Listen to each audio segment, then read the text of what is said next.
고린도후서 12장 7절로 10절 말씀. 여러 계시를 받은 것이 지극히 크므로 너무 자만하지 않게 하시려고 내 육체의 가시 곧 사탄의 사자를 주셨으니 이는 나를 쳐서 너무 자만하지 않게 하려 하심이라. 이것이 내게서 떠나가게 하기 위하여 내가 3번 주께 간구하였더니 나에게 이르시기를 내 은혜가 내게 족하도다. 이는 내 능력이 약한 데서 온전하여짐이라 하신지라. 그러므로 도리어 크게 기뻐함으로 나의 여러 약한 것들에 대하여 자랑하리니 이는 그리스도의 능력이 내게 머물게 하려 함이라. 그러므로 내가 그리스도를 위하여 약한 것들과 능욕과 궁핍과 박해와 곤고를 기뻐하노니 이는 내가 약한 그때의 강함이라. 아멘. 시골에서 자란 사람은 송아지가 자라서 어미소가 될 때 호를 꿰는 장면을 여러분 보았을 것입니다. 장경들이 와서 이제 어미소가 된 송아지를 잡고서 코를 깨려고 하면 그냥 발버둥을 칩니다. 저는 그 장면을 여러 번 보고 얼마나 아플까, 참 무자비하구나, 코를 꿰지 않으면 안 될까 이런 생각을 했습니다만, 여러분 사실 농부들이 코를 안 꿰는 소를 가지고서 농사를 지을 수가 없습니다. 코를 꿰지 않은 소는 주인의 쓰기에 합당하게 되지 않습니다. 또 미국에는 목동들이 양을 치면서 혹은 또 소몰이를 하면서 말을 탑니다. 그런데 말을 그 길을 꺾지 아니하면 그 말 탈 수 없어요. 무용지물이 됩니다. 그렇기 때문에 반드시 망아지가 자라서 말이 되면 목동들이 그 말의 길을 꺾습니다. 그래서 주인에 순종하도록 만들어주는 것입니다. 이와 같이 하나님께서 쓰이는 사람마다 하나님은 대속 안에 꺾습니다. 하나님께서는 꺾지 않고서 우리 사람을 쓸 수 없는 것은 사람은 타락한 이후로 무서운 외고집의 존재가 되어 있습니다. 무엇인지 자기 뜻대로 하는 고집을 가지고 있습니다. 그대로 하나님께서 도저히 쓸 수가 없습니다. 이러기 때문에 하나님께서 구원하고 바라신 사람마다 대속 안에 꺾는 것입니다. 이 사실은 동서고금의 역사를 통해서 증명된 사실인 것입니다. 그러므로 여러분 이 시간에 하나님께서 어떻게 우리를 꺾으시는가를 살펴보고자 하는 것입니다. 첫째로 구약의 인물 중에서 하나님께 꺾임을 받은 사람들을 우리 살펴보십시다. 말할 필요 없이 아브라함인 것입니다. 아브라함은 믿음의 조상입니다. 나이 75세 영광의 하나님께서 아브라함에게 나타나서 내가 네게 명하노니 내 전토 친척 아비 집을 떠나 내가 네게 지시할 땅으로 가라. 그러면 내가 너로 큰 민족을 이루고 너에게 복주고 복주며 번창케 하고 번창케 하려고 말한 것입니다. 이와 같이 위대한 하나님의 약속을 받고도 아브라함이 순종을 할 때 자기 고집대로 순종을 한 것입니다. 전토를 떠나라고 했는데 전토에서 얻은 모든 재산과 노비들을 다 데리고 갔으며 친척을 떠나라고 했는데도 불구하고 조카를 데리고 갔었습니다. 이러므로 순종하는 채 했지만 실제로는 자기 속에 계산해서 자기 하고 싶은 일은 다 하고 갔었습니다. 그러므로 하나님께서는 아브라함을 꺾기로 작정했습니다. 아브라함이 이기양양해서 가나안 땅에 와보니 축복은커녕 완전히 가뭄이 들어서 천지가 다 불타고 있습니다. 마실 물 한 방울 없고 먹을 목초 하나도 없습니다. 종들은 배가 고파 다 달아나고 가지고 온 짐승들 다 굶어 죽었었습니다. 밥 달라고 우는 조카와 거기에 허덕이는 아내를 데리고 하나님께서 가라고도 하는 애굽 땅으로 피난을 가셨습니다. 그러나 자기 아내가 이쁜 것을 보고 애굽 사람들이 자기를 죽이고 자기를 매몰시켜버리고 아내를 빼앗아갈까 싶어서 자기 아내를 동생이라고 불렀습니다. 그래서 애굽에 내려가서 바로 왕에게 자기 아내를 시집 보냈습니다. 이 얼마나 치욕적인 일인 것입니까? 사람이 여러분 어지간히 답답해야 자기 아내를 동생이라고 해서 시집을 보내겠습니까? 거기에서 그는 치욕적으로 꺾였습니다. 아브라함은 견딜 수 없는 모욕 가운데서 그는 그의 고집이 꺾이고 자기 자랑이 꺾이고 자기 자신이 꺾이고 이제는 자기로서는 아무것도 할 수 없다, 힘으로도 안 되며 능으로도 안 되며 오직 하나님의 신으로밖에 되지 않는다는 것을 절실히 깨달았게 되셨을 때 하나님께서는 꺾인 아브라함을 다시 이렇게 세우셔서 그 아내를 돌려주시고 다시 가나안 땅으로 나와서 젖과 꿀이 흐르는 가나안 땅을 상속으로 받을 수 있도록 만들어 주신 것입니다. 이삭을 또 보십시오. 이삭은 단번에 끊겼습니다. 아브라함이 이제 100세 낳은 아들입니다.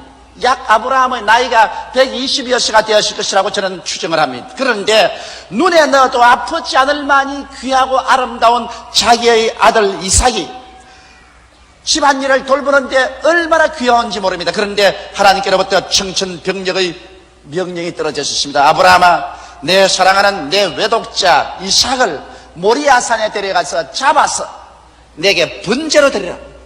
이게 웬 말입니까? 그러나 아브라함은 깨어진 사람입니다. 이제는 하나님 앞에서 인간의 이론이나 논리를 내놓지 않습니다. 하나님이 말씀하시면 흥하든지 망하든지 성하든지 쇠하든지 살든지 죽든지 얘밖에 없는 사람으로 되어버린 것입니다. 꺾인 사람은 그렇게 되는 것입니다. 아브라함은 두말하지 않고 그 아들 이삭을 데리고 장작을 어깨에 짊어지게 하고 불과 칼을 들고서 모리아산에 가셨습니다. 살 길을 걸어 모리아산에 가서 단을 쌓아놓고 난 다음 아버지가 아들에게 말합니다. 하나님께서 너를 잡아 제물로 드리란다. 여기에서 여러분 이삭은 치명적으로 꺾여야 되는 것입니다. 어느 사람치고 여러분 살고 싶지 않은 사람이 되어 있습니까? 그런데 하나님께서 자기를 잡아 제물을 드리라고 한다면서 아브라함이 자기를 묶기 시작하는데 20대 청년기에 만일 자기가 꺾이지 않으셨으면 아버지를 밀쳐버리고 도망칠 수 있습니다. 그런데도 불구하고 그 깊은 고민 속에서 이삭은 꺾였습니다. 하나님의 뜻이면 죽어야죠. 하나님이 죽으라면 죽어야 돼. 하나님이 번제로 드리라면 번제로 내가 드려짐을 받아야 될 것 아니겠습니까? 그러므로 즉시로 이삭은 꺾였기 때문에 여러분 이삭의 생애를 보십시오. 이삭은 별로 환난을 당하지 않았습니다. 그때 이후로 계속해서 축복만 받았지 이삭은 환난을 많이 겪지 않았습니다. 그러나 이삭의 아들 야곱은 고집불통의 나쁜 꾀를 가진 사람이었습니다. 형을 팥죽 한 그릇에 장자의 명분을 빼앗고 아버지 눈이 어두운 기와로 장자의 축복을 다 받고 그 다음에 형이 죽이려고 하니까 도망을 쳐서 20여 년 동안 외아저씨 집에 머슴 살고 있으면서 외아저씨를 속이기도 하고 속기도 하고 아주 악한 꾀를 가진 이기주의자였습니다. 그래서 외아저씨 집에서 야간 도주를 해서 처자를 때리고 재산을 때리고 오다가 외아저씨의 습격을 받아서 잡혔습니다만 꿈에 하나님이 외아저씨에게 나타났어요. 그 사람에게 손대지 말라고 했었습니다. 그러므로 외아저씨가 하는 말이 만일 하나님이 꿈에 나타나서 너에게 손대지 말라고 말하지 않았으면 너는 내 손에 죽었다고 했습니다. 그러므로 너는 다시는 국경을 넘어오지 마라. 넘어오는 날엔 죽는다고 했습니다. 고향 산천 돌아가니 형이 겁이 나서 사람을 미리 보내어서 자기 온다는 것을 보고하니까 형이 절치부심하고 칼을 갈고 기다렸다가 400명의 군대를 거느리고 동생을 치러 옵니다.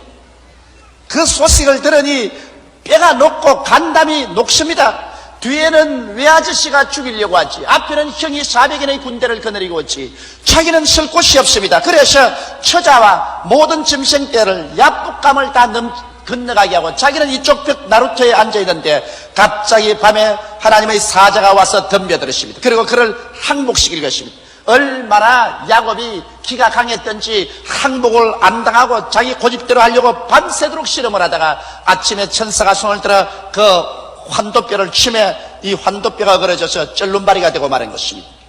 자기가 절름발이가 되어서 달아날 수 없는 것을 알게 되자 거기에서 야곱은 꺾였습니다. 이제는 하나님이 도와주지 아니하면 인간의 힘으로 능으로 꾀로 되지 않는다는 것을 알게 되자 말자. 그런 하나님을 붙잡고 나를 축복해 주십시오. 축복해 주지 않으면 내가 놓지 않겠나이다라고 말했습니다. 그럴 때 하나님의 사자가 내 이름이 뭐냐 하니까 야곱입니다고 말했습니다. 이제부터 내 이름을 이스라엘이 하리라. 하나님과 다투어서 이긴 자라 하리라고 말씀하셨습니다.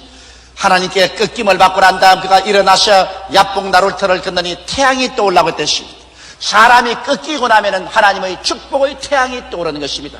꺾이기 전에 끝없는 시련이 오지만은 꺾이고 나면은 하나님의 축복의 태양이 떠오릅니다. 그가 나와서 자기의 처자들 앞에 서서 형을 향해서 올 때 동생을 죽이러 오던 형이 하나님의 성령의 감동으로 변화를 받아서 말에서 뛰어나라 동생을 끌어안고 울고 통곡을 하고 환영을 하고 죽이려 온 군대들을 호위병으로 만들어서 고향 땅으로 인도해 가게 된 것입니다.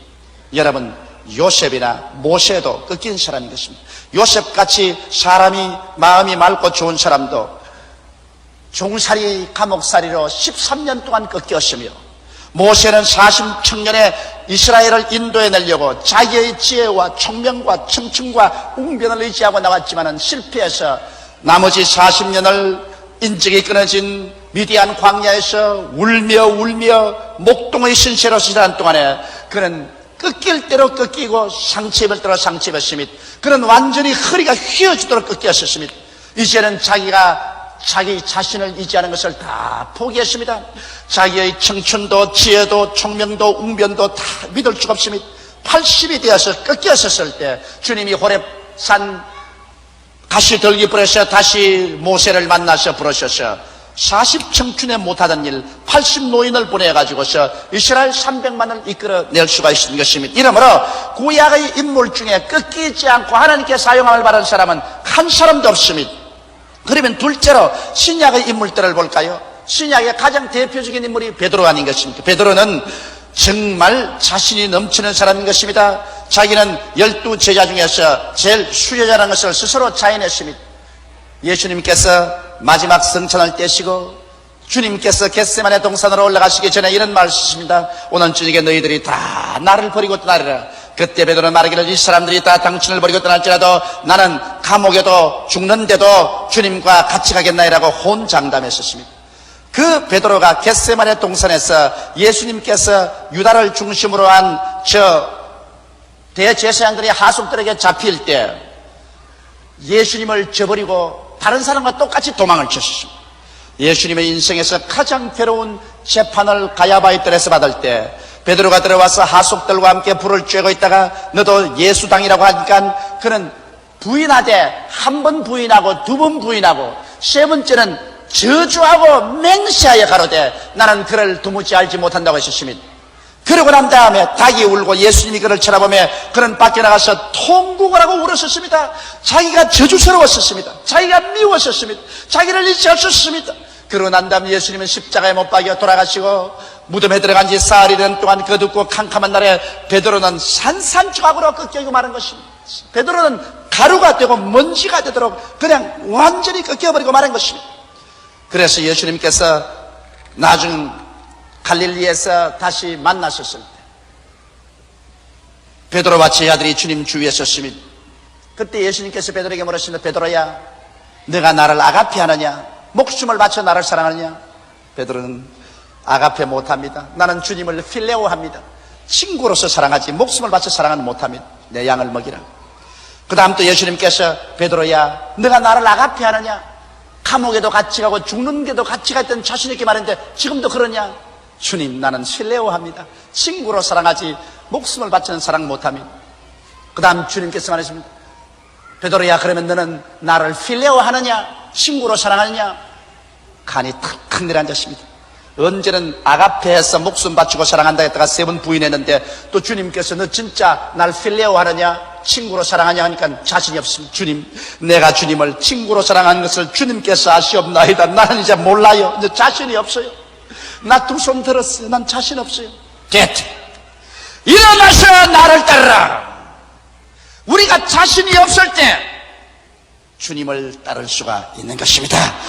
내가 너를 책임져 주마. 너는 일어나서 나를 따르라. 그래서 베드로는 꺾인 것입니다. 여러분, 역사상 예수님의 제자 중에 가장 위대한 제자가 바울입니다.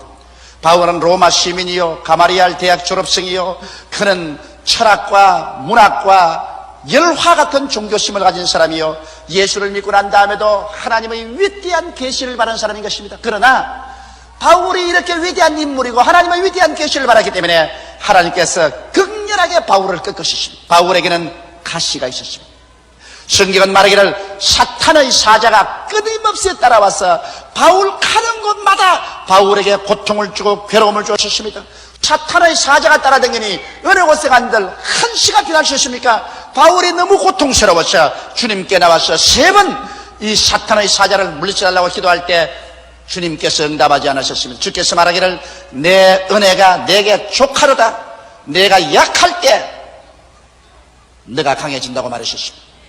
이러므로 바울 선생은 꺾였습니다. 그는 한평생을 꺾였습니다. 한 번만 꺾인 게 아니라 너무 바울은 위대한 인물이고 너무 하나님의 큰 계시를 받았기 때문에 이 바울을 완전히 꺾어놓지 않고는 하나님께서 순종하는 그릇으로 쓸 수 없기 때문에 바울은 무자비하게 꺾였습니다만 꺾이면 꺾일수록 그는 더 위대하게 하나님께로 사용당하는 사람이 된 것입니다. 오늘 세 번째로 나는 여러분께 말씀드리고 싶은 것은 그러면 왜 하나님께서 우리를 꺾으십니까? 여러분, 우리는 베드로나 바울처럼은 안 꺾일지 몰라도 오늘날 주님께서 사용하는 사람마다 안 꺾는 사람은 없습니다. 농부가 사용하는 소에 코를 안 깨는 것 보았습니까? 카우보이가 말을 귀 꺾지 않고 타는 것 보았습니까? 하나님이 꺾지 않는 사람을 하나님께서 사용하는 것을 보았습니까? 오늘날 누구를 불구하고 죄인이 예수 믿고 나올 때 하나님이 일단 꺾어야 예수를 믿습니다. 예수 믿고 나와서 주님을 위해서 크게 일하면 일할수록 하나님은 거듭 허리가 휘어지도록 꺾는 것입니다.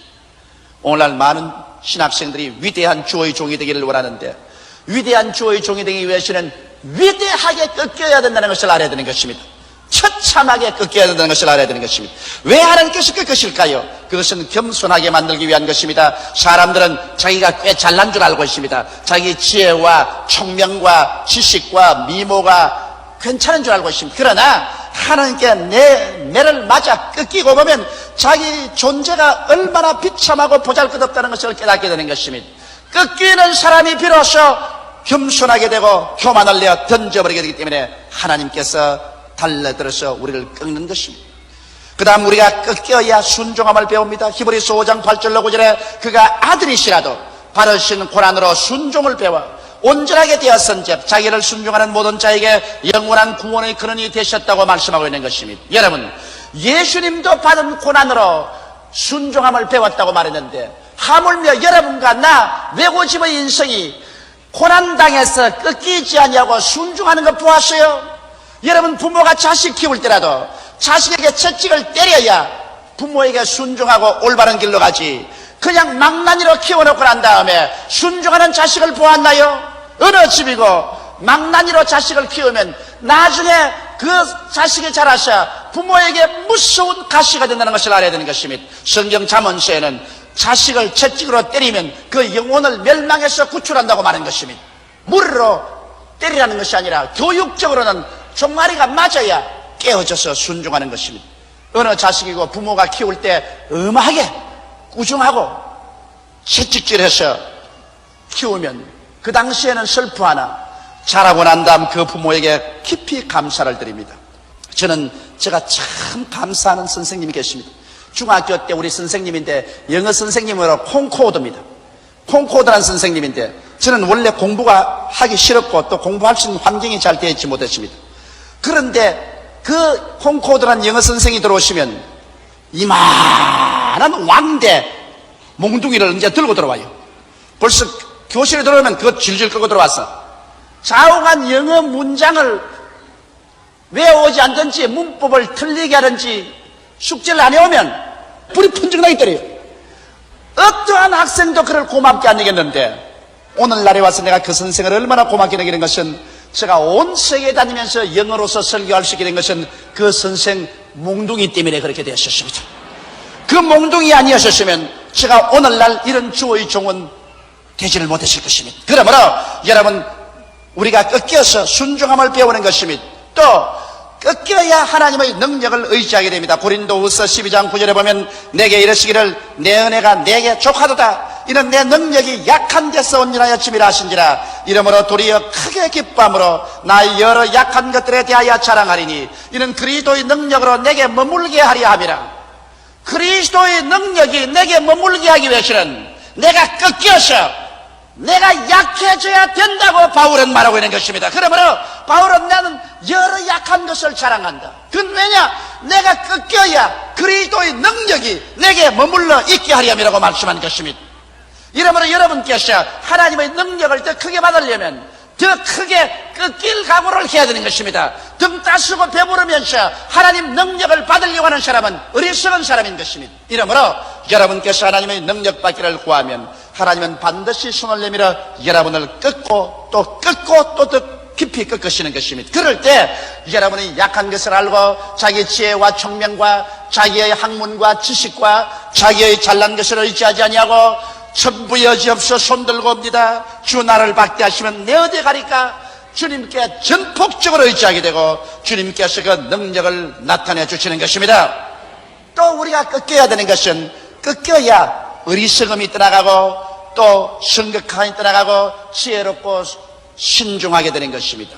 자기 스스로 잘났다고 할 때는 인간 지혜를 잊어서 마음대로 하기 때문에 어리석은 일을 많이 하고 어리석은 말을 많이 하고 일을 신중하게 안 합니다. 그러나 대단히 시험을 겪고 꺾이고 매를 맞고 나면은 그때부터 지혜롭고 신중하게 됩니다. 어린아이를 보십시오. 지금은 그런 일 없지만 우리 자랄 때는 시골에 등불 아니면 촛불을 켭니다. 영락없이 어린아이가 그 가서 촛불 손으로 잡습니다. 아무리 부모가 촛불 잡지 마라 해도 잡아요. 그렇기 때문에 내버려 둬야 돼요. 자기가 가서 촛불 한번 잡아보고 손이 타서 놀라고 난 다음에는 그 다음에는 어리석음이 떠나가고 지혜가 들어옵니다. 촛불을 아무리 잡아라 해도 안 잡습니다. 그리고 신중해지는 것입니다. 어른들도 마찬가지입니다. 꺾이고 시험을 겪고 나면은 그 마음속에 어리석음이 떠나가고 신중하게 되는 것입니다. 나아가서 마지막으로 우리가 꺾여야 되는 것은 꺾일 때 하나님의 사랑을 깨닫게 되는 것입니다. 성경 히브리서 12장 5절 6절에 보면 또 아들들에게 권한 것 같이 너희에게 권면하신 말씀을 잊었도다. 일러스되 내 아들아 주의 징계하심을 경히 여기지 말며 그에게 꾸지람을 받을 때 낙심하지 말라. 주께서 그 사랑하시는 자를 징계하시고 그의 받으시는 아들들마다 채찍질 하심이라고 하셨으니 우리 하나님께서 여러분 자기가 받으시고 사랑하는 자식들을 꺾으시는 것입니다. 그렇기 때문에 우리가 징계를 받고 채찍을 맞으며 꺾일 때 그때 하나님의 사랑이 뼛속까지 스며들기 시작하는 것입니다. 어느 부모든지 자기 자식을 사랑해서 잘 키우려면 그 자식이 울고 불고 반항을 하더라도 채찍을 때리고 꺾습니다. 그것이 부모가 자식을 사랑하기 때문에 그렇습니다. 옛말에도 미운 자식 등 한 개 더 준다는 말이 있습니다. 왜? 밥이나 많이 먹고 죽으라고. 밥만 자꾸 많이 먹으면 그거 소화한다고 씩씩 잠이나 자고 공부 안 합니다. 그 사랑해서 주는 건 아닙니다. 미운 놈 등 한 개 더 주라. 이러므로 사랑하는 자식은 부모가 언제나 그를 경계하고 꾸짖고 채찍질하는 것처럼 여러분 우리가 하나님 앞에 꺾일 때 비로소 하나님의 깊은 사랑을 느낍니다. 저는 저희 과거의 신앙생활을 돌아볼 때 내가 성령을 충만히 받고 은혜를 받은 것보다는 과거에 하나님께 매를 맞고 꾸중을 듣고 채찍을 맞은 것이 얼마나 감사한지 몰라요. 왜냐하면 막 불을 받고 은혜를 받은 것은 시간이 지나가면 잊어버리지만은 그러나 하나님께 꾸중을 듣고 매를 맞고 채찍을 맞고 꺾인 그것은 내 뼈가 되고 내 살이 되고 내 신앙이 성장하고 장성하게 만들어 주신 것입니다. 이러므로 여러분께서 하나님의 손길로 말미암아 다정한 사랑과 축복을 받을 때만 좋아하지 말고 하나님 앞에 매 맞고 꾸중 듣고 꺾일 때 하나님께 감사하는 여러분 되시기를 주의 이름으로 축원합니다. 그것은 하나님이 여러분을 사랑하시기 때문에 여러분을 귀하게 여기기 때문에 하나님께서 눈물을 먹으시고 주님께서 꺾으신 것입니다. 이래서 꺾여서 여러분께서 겸비하게 되고 순종함을 배우고 하나님 능력에만 의지하게 되고 지혜롭고 신중한 사람이 되면 하나님께서 얼마나 기뻐하시겠습니까? 이러므로 우리 하나님은 자기가 받으시는 자녀마다 채찍질 해주시는 것입니다. 고린도후서 12장 10절에 보면 그러므로 내가 그리스도를 위하여 약한 것들과 능력과 궁핍과 핍박과 곤란을 기뻐하노니 이는 내가 약할 때 그때 곧 강함이라. 한번 따라 말씀하시죠. 내가 약할 때 그때 곧 강함이니라. 내가 환난을 당해서 능욕을 당하고 궁핍을 당하고 핍박과 곤란을 당해서 꺾이는 것입니다. 그래서 내 인간의 힘을 의지하지 않고 하나님을 의지할 때 그때 하나님의 능력이 나타나므로 그때는 막강의 힘을 가진 사람이 되는 것입니다. 그때는 어떠한 사람도 대결할 수 없는 위대한 능력을 가지고 나갈 수가 있는 것입니다. 하나님께서는 꺾이지 않은 인생은 사용치 아니하십니다. 하나님께서 작게 꺾는 자는 작은 그릇으로 크게 꺾는 자는 큰 그릇으로 사용하십니다. 사람이 꺾일 당시는 고통스러워서 원망스럽지만 꺾이고 나면은 그 후에 장성해지는 자기 모습을 깨닫고 오히려 깊이 감사하고 하나님께 찬미하게 되는 것입니다. 이러므로 사랑하는 성도 여러분, 여러분의 신앙생활 가정에서 여러분께서 은총과 축복을 받을 때가 있는가하면 하나님께 꺾일 때가 있는데 꺾일 그때가 여러분이 더 위대한 신앙의 생활로 성장하고 자랄 때인 것입니다. 다 같이 고개시켜 기도드리십시다. 사랑이 많으시고 거룩하신 우리 아버지 하나님, 우리를 품에 품어서 귀하게 사랑해 주실 뿐 아니라 음하게 꾸짖으시고 채찍으로 때리시고 꺾어주시는 우리 하나님 감사하옵나이다. 우리가 꺾임으로 우리의 어리석음이 우리 머리에서 떠나가고 경솔함이 우리의 생활에서 떠나가고 지혜롭고 신중하게 되며 겸손하게 되며 순종하게 되며 깨닫게 되며 하나님께 헌신하게 됨을 감사하옵나이다. 예수님 이름으로 기도드리옵나이다. 아멘.